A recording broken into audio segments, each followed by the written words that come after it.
The teacher burst into class and screamed, "Who left their phone in the bathroom?" Mrs. Kowalski's face was purple. Not red, not flushed. Purple like she'd been holding her breath for 3 minutes straight. She slammed the door so hard the periodic table poster fell off the wall behind her. 28 students froze mid-conversation. The room went silent except for the poster sliding down the wall and landing on the floor with a soft thud. She stood there gripping something in her hand, chest heaving, eyes scanning every face like she was looking for a specific target. Then she screamed it again. "Who left their phone in the bathroom?" 4 hands went up slowly. Mine was one of them. Huge mistake. Mrs. Kowalski pointed directly at us with her free hand. "You 4. Get up. Come here now." I looked at my best friend, Destiny, sitting next to me. She mouthed, "What the hell?" But I had no answer. I stood up with the others. Jamal from the back row, Alexis, who sat by the window, and Sophie from the front.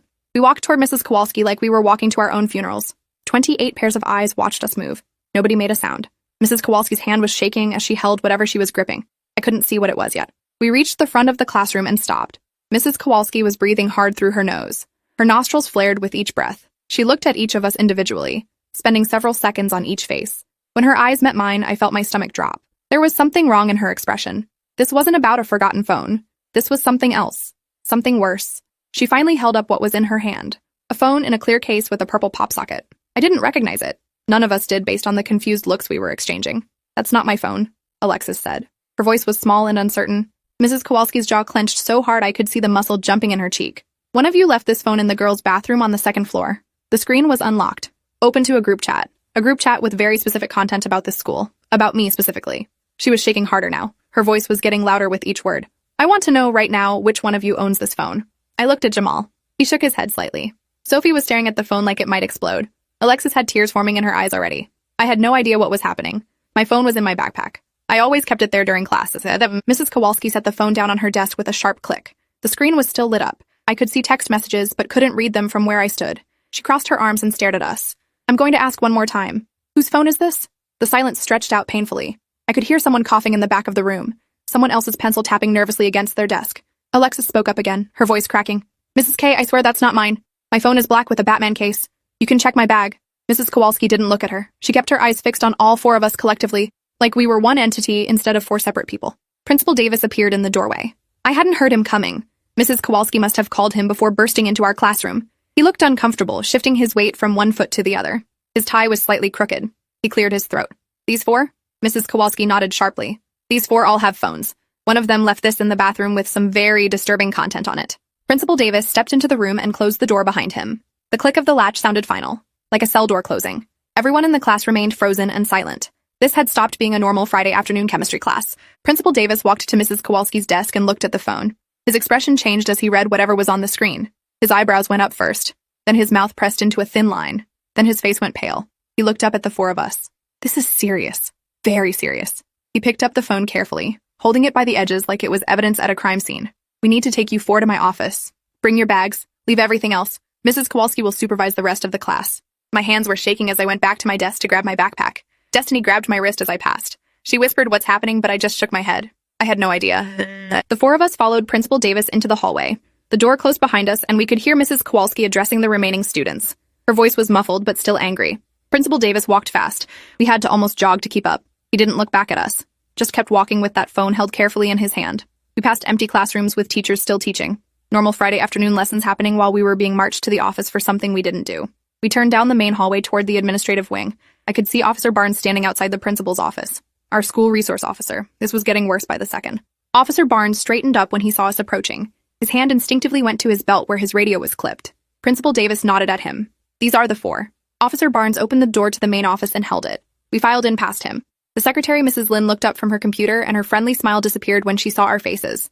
Principal Davis led us past her desk into the conference room, the one they used for serious meetings, parent conferences about failing grades, disciplinary hearings. The room had a long table with 8 chairs, a white board on one wall, a small window that looked out at the parking lot. Principal Davis gestured for us to sit on one side of the table. We sat. Officer Barnes came in and closed the door. He stood near it with his arms crossed. Principal Davis sat down across from us and placed the phone on the table between us. The screen had gone dark now. He folded his hands and looked at each of us in turn.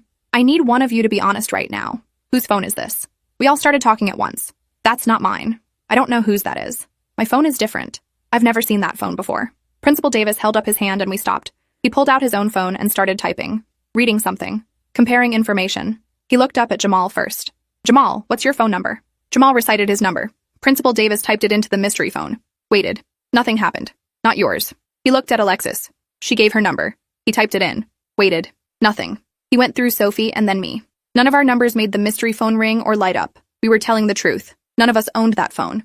But that just made Principal Davis look more confused and more concerned. He picked up the phone and unlocked it. The screen lit up showing that group chat Mrs. Kowalski had mentioned. He started reading silently. His expression got darker with each passing second. Officer Barnes moved closer to look over his shoulder. His face changed too. This is bad, Officer Barnes said quietly. Principal Davis set the phone down and rubbed his face with both hands. He looked exhausted suddenly. Okay, if none of you own this phone, we need to figure out who does. This phone contains detailed plans about bringing a weapon to school. Detailed plans about targeting specific teachers and students. The group chat has 4 participants. One of them left this phone in the bathroom. We need to identify all 4 people in that chat immediately. My blood went cold. A weapon. They thought one of us was planning to bring a weapon to school. This wasn't about a forgotten phone or inappropriate messages. This was about preventing something terrible. Something like what happened at other schools. The kind of thing you see on the news and think could never happen here. Sophie started crying, full sobs that shook her whole body. I didn't do anything. I would never, I swear I've never even talked about anything like that. Alexis put her arm around Sophie's shoulders. Principal Davis softened slightly. I believe you, but someone left this phone and we need to figure out who. Officer Barnes, can you call the other administrators? We need to start pulling students who might be connected to this. Officer Barnes pulled out his radio and stepped into the hallway. I could hear him speaking in low, urgent tones. Code words I didn't understand. Requesting backup. Requesting additional staff. This was escalating into a full lockdown situation. Principal Davis looked at the 4 of us. I need you to think carefully. Do any of you know anyone who has expressed interest in hurting people at this school? Anyone who's made concerning statements or jokes that seemed too specific? Anyone who's been researching weapons or violence? We all shook our heads. I tried to think back through conversations I'd had with classmates. Destiny and I joked about hating chemistry class sometimes, but never anything violent. Never anything real. Jamal spoke up. There was this kid Dylan who got suspended last month for fighting. He said some pretty intense stuff before he left. Said he'd make everyone pay. But I thought he was just mad. Everyone says stuff like that when they're angry. Principal Davis wrote down Dylan's name. Officer Barnes came back in with Vice Principal Reynolds. She looked serious and scared at the same time. Her hands were clasped tightly in front of her. Principal Davis filled her in quickly.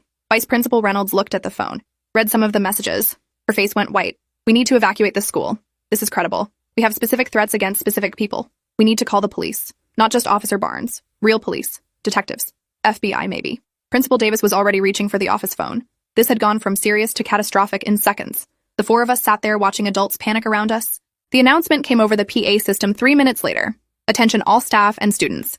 We are implementing an immediate modified lockdown. All students remain in current classrooms. All teachers lock doors and move students away from windows. This is not a drill. Repeat. This is not a drill. I could hear the click as the PA turned off. Then silence. Then the distant sound of doors slamming throughout the building. We were trapped in the conference room while the entire school went into emergency mode. Sophie was still crying. Alexis looked like she might throw up. Jamal had his head in his hands. I just sat there feeling numb. This morning I'd woken up thinking about the chemistry quiz we were supposed to have. Now I was sitting in a conference room while the school locked down because of a phone that wasn't mine containing threats I knew nothing about. 2 police officers arrived within 10 minutes. Real police with guns and bulletproof vests. Not school resource officers. Actual cops who dealt with serious crimes. They brought in equipment, laptops, evidence bags, recording devices. They took the mystery phone and immediately started analyzing it. One officer introduced herself as Detective Ortiz. The other was Detective Kim. They separated us, put Jamal in one room, Sophie in another, Alexis in the counselor's office, me in the nurse's office. Detective Ortiz came in and sat down across from me. She had kind eyes, but her voice was all business. I need you to tell me everything about today, from when you woke up until Mrs. Kowalski came into class. I told her everything. Woke up at 6:30, showered, ate breakfast. Mom drove me to school. First period was history. Mr. Garrett was sick, so we had a substitute who let us work quietly. Second period, English. We read The Great Gatsby. Third period, math. Pop quiz that I probably failed. Fourth period was lunch. I sat with Destiny and our friends. We talked about weekend plans. Fifth period was chemistry with Mrs. Kowalski. We were in the middle of reviewing atomic structures when she burst in. Detective Ortiz wrote everything down. Asked follow-up questions. Where exactly did you sit at lunch? Who did you talk to? Did you go to the bathroom during passing periods? Did you see anyone acting strange? I answered everything as completely as I could. Then she pulled out her laptop and showed me screenshots from the group chat. My stomach turned as I read them. These weren't vague threats. These were detailed plans. Specific rooms, specific times, today's date. The messages talked about bringing items in through the side entrance by the gym, about hiding things in specific lockers, about waiting until 6th period when certain teachers would be in certain rooms. The messages used code words, but the intent was clear. This was a planned attack, and it was supposed to happen today, in about 2 hours. 6th period was when I had study hall, when most seniors had free periods, when the library and common areas would be full of students. Detective Ortiz watched my face as I read. Do you recognize any of these usernames? The chat showed 4 participants. Phoenix Down 92, Shadow Knight, Voidwalker, Nightmare King. I shook my head. Those aren't real names. Those are gaming handles or something. She nodded. We're tracing the phone numbers. The mystery phone belongs to one of these 4 people, but we need to identify them quickly. They mentioned today. If this is real, we have about 2 hours before they attempt whatever they're planning. My mouth was dry. I grabbed the water bottle Detective Ortiz offered. 2 hours.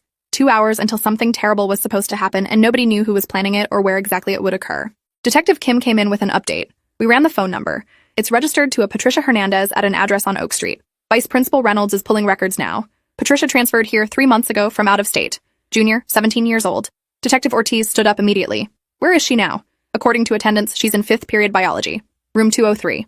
Detective Kim was already moving. I could hear him on his radio calling for backup, sending officers to room 203. I sat there processing what I'd just heard. Patricia Hernandez. I knew that name. She was in my history class 1st period. Quiet girl who always sat in the back, wore oversized hoodies, never talked to anyone. I'd never thought twice about her. Vice Principal Reynolds rushed in with Patricia's file. Detective Ortiz flipped through it. Multiple school transfers. Disciplinary issues at her previous schools. Fighting, threatening language.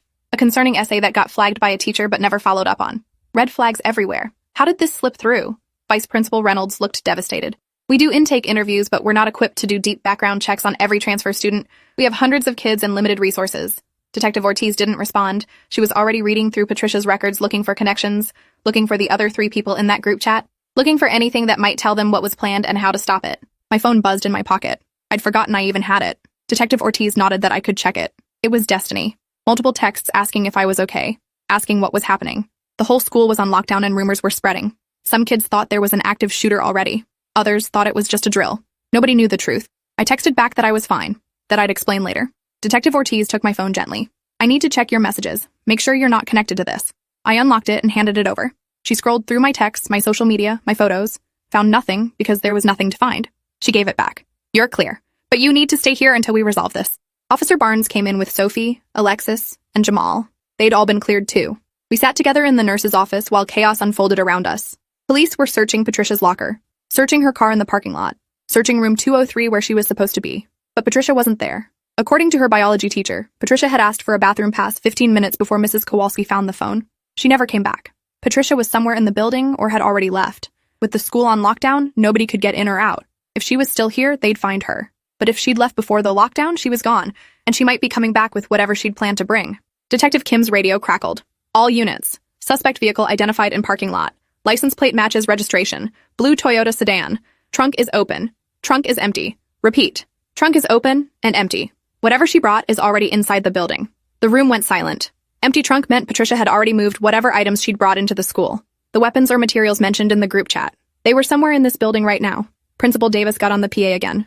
All staff. Secure all students immediately. Police are conducting a room-by-room search. Nobody moves. Nobody opens doors. Stay where you are. His voice was shaking. Alexis grabbed my hand. We might die today. She said it so matter-of-factly, like she was commenting on the weather. We might actually die because some girl we don't even know decided to do something terrible, and we just happened to be in the same building. Sophie was crying again. Jamal looked angry. His jaw was clenched, and his hands were balled into fists.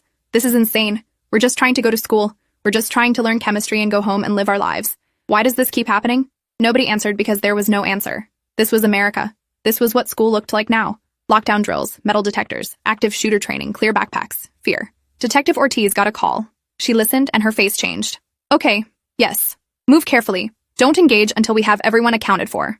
She hung up and looked at Officer Barnes. They found something in locker 138. That's Patricia's locker. Officer Barnes left immediately. We could hear his footsteps running down the hallway. The building was eerily quiet otherwise. Hundreds of students locked in classrooms making no noise. Waiting. My heart was pounding so hard I could hear it in my ears. Destiny was somewhere in this building in her classroom. My mom was at work not knowing what was happening. My little brother was at the elementary school down the street. Normal life was continuing outside while we were trapped in here. Officer Barnes came back. His face was grim. They found backpacks. 3 backpacks hidden in the back of her locker.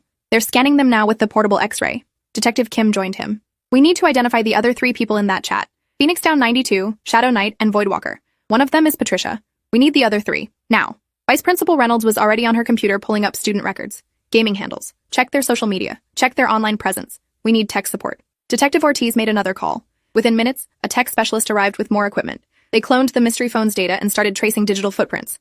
The tech specialist worked fast. Fingers flying over the keyboard.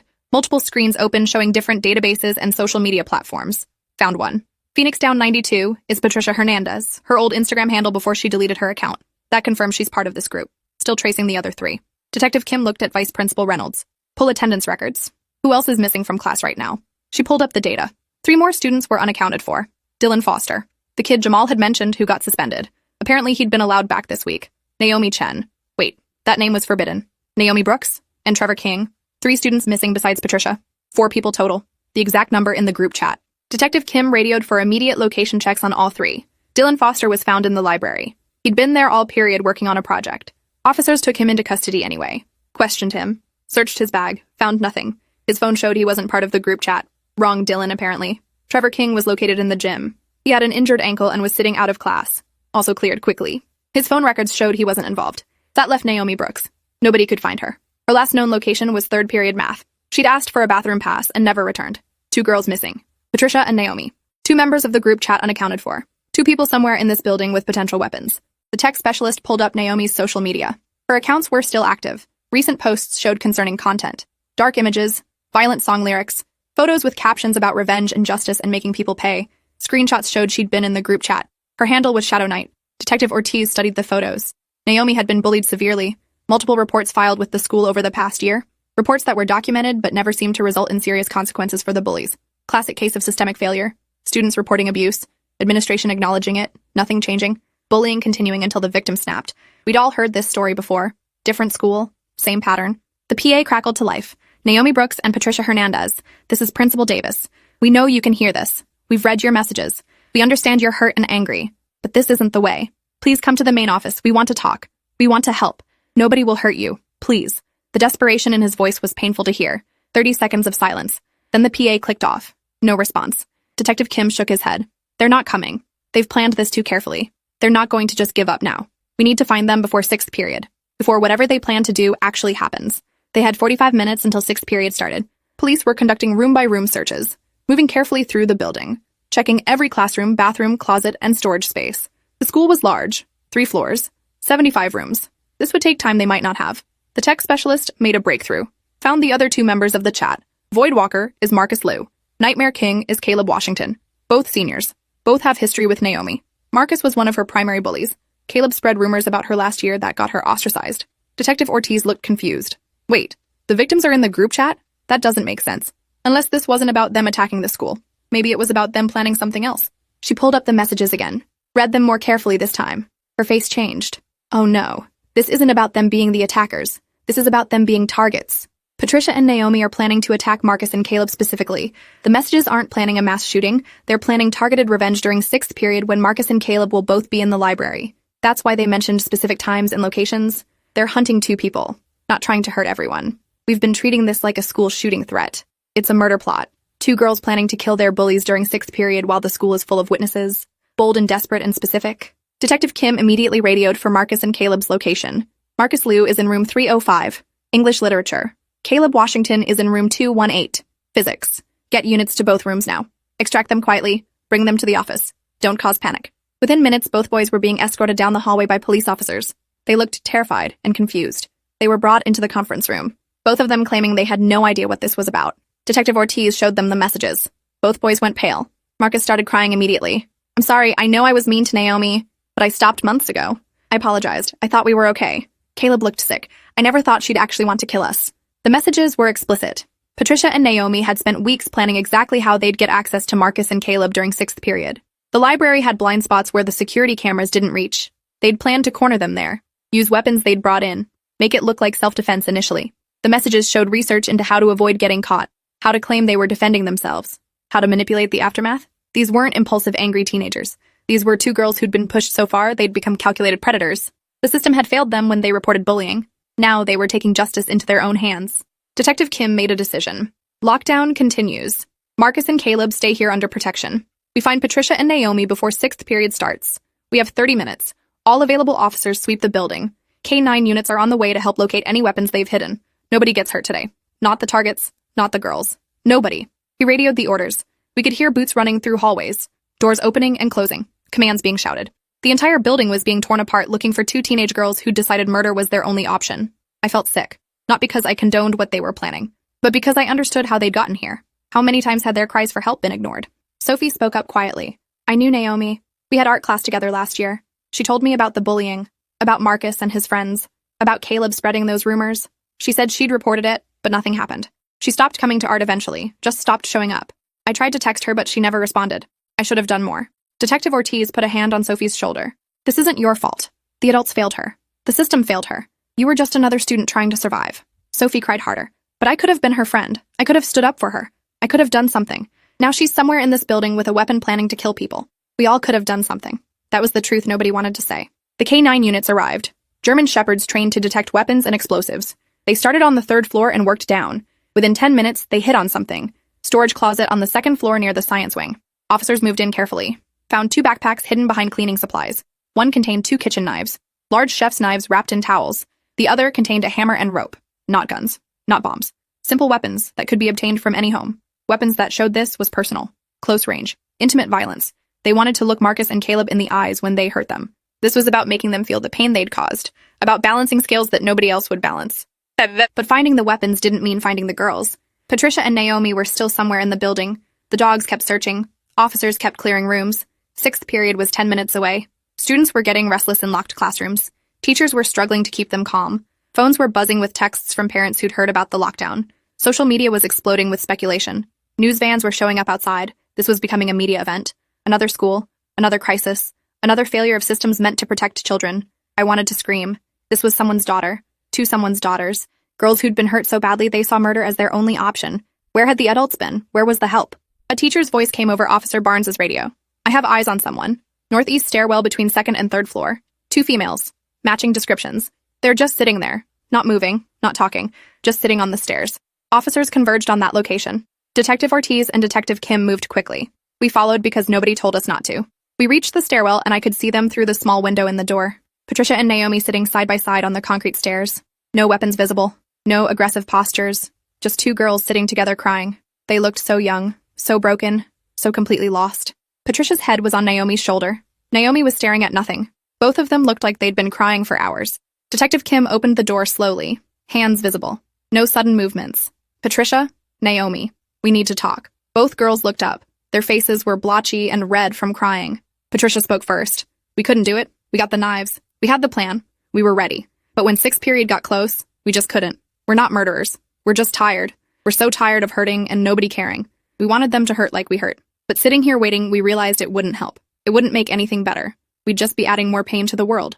Naomi nodded. We just wanted someone to listen. Someone to care. Someone to make it stop. But killing them won't make it stop. Detective Kim sat down on the stairs with them. At their level. Not standing over them. Not treating them like threats. I'm listening now. Tell me everything. And they did. For 20 minutes, Patricia and Naomi told their stories. Every incident of bullying. Every report they'd filed. Every adult who'd promised to help and then didn't. Every day they'd walked through these halls feeling unsafe and unseen. Every night they'd gone home crying. Every moment they'd considered just giving up entirely. The pain spilled out of them like water from a broken dam. Years of accumulated trauma and rage and hurt. Detective Kim listened to all of it. Took notes. Asked questions. Treated them like human beings instead of threats. Other officers kept their distance. Weapons were drawn, but lowered. Nobody wanted to escalate. These girls weren't dangerous anymore. They'd never really been dangerous. They'd been desperate. Detective Ortiz called for counselors and social workers. Called for appropriate mental health transport instead of jail. These girls needed help, not handcuffs.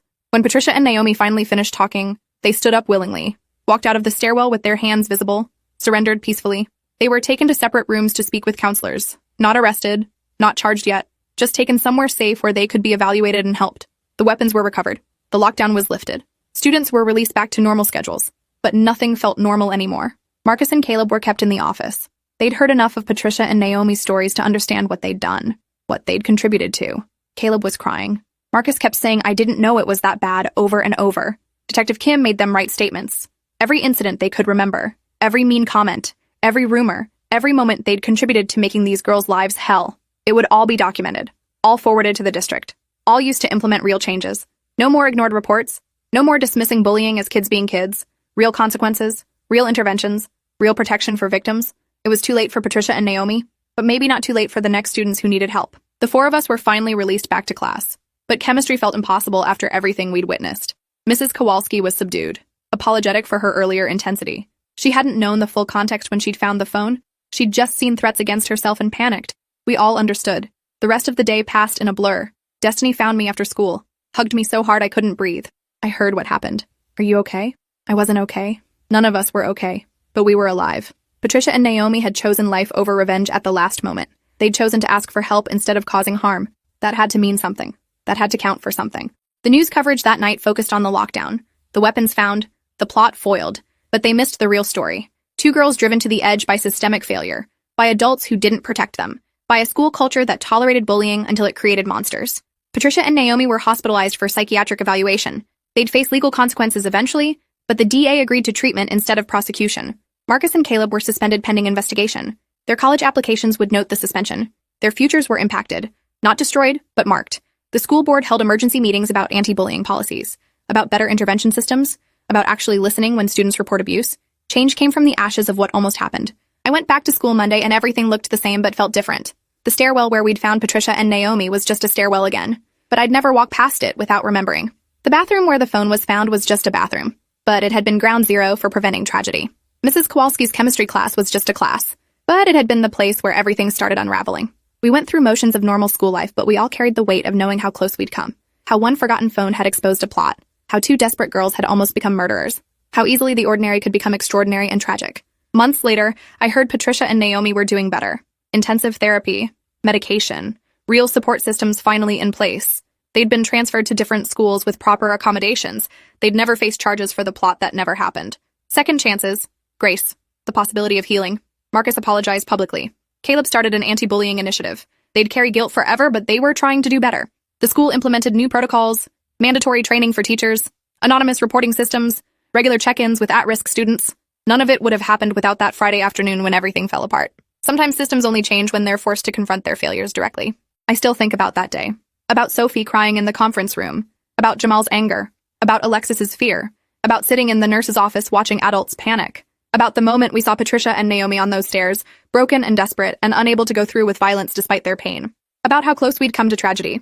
About how many times this story plays out differently in other schools. About how many Patricias and Naomis suffer in silence until they can't anymore. About how we're all just trying to survive in systems that aren't designed to protect the vulnerable. The phone in the bathroom saved lives that day, but it also exposed truths we'd been ignoring. Sometimes the scariest monsters are the ones we create through our own indifference. Thanks for watching till the end. Make sure to subscribe and like to not miss the next story.